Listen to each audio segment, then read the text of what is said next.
Hello viewers, welcome back to Tarhun Films.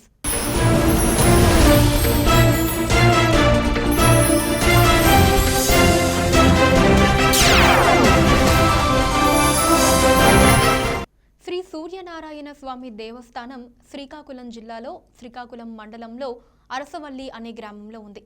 Srikakulam పట్టణానికి సుమారు 1 kilometre దూరంలో గల ఈ గ్రామం శ్రీ సూర్యనారాయణ స్వామి దేవస్థానం ద్వారా బహుళ ప్రసిద్ధి చెంది ఉంది.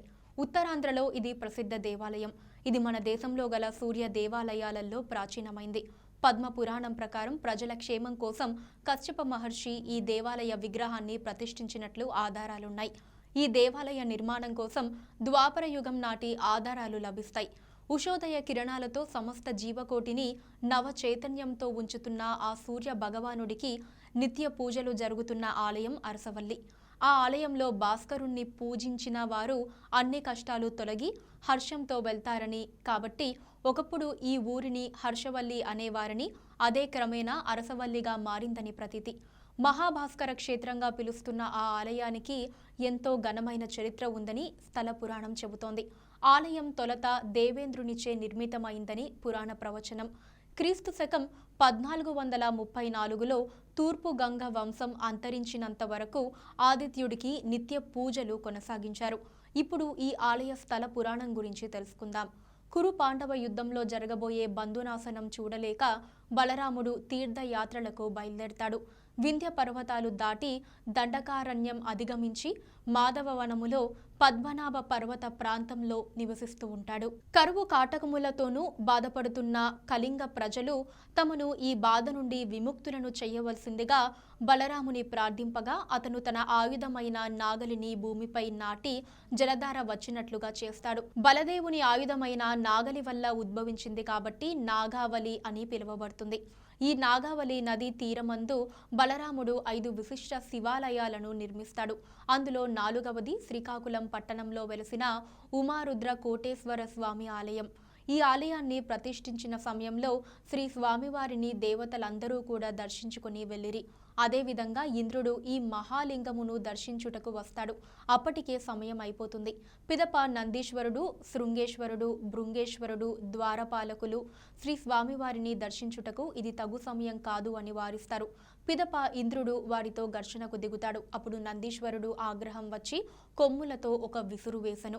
ఇంద్రుడు 2 పర్లాంగుల దూరంలో పడతాడు. ఇంద్రుడు పడిన ఆ స్థలమునే ఇంద్ర పుష్కరిణి అంటారు. అప్పుడు ఇంద్రుడు సర్వశక్తులు కోల్పోగా సూర్య భగవానుని ప్రార్థించగా ప్రత్యక్షమై నీవు పడిన చోట నీ వజ్రాయుధంతో త్రవ్వమని చెప్తాడు.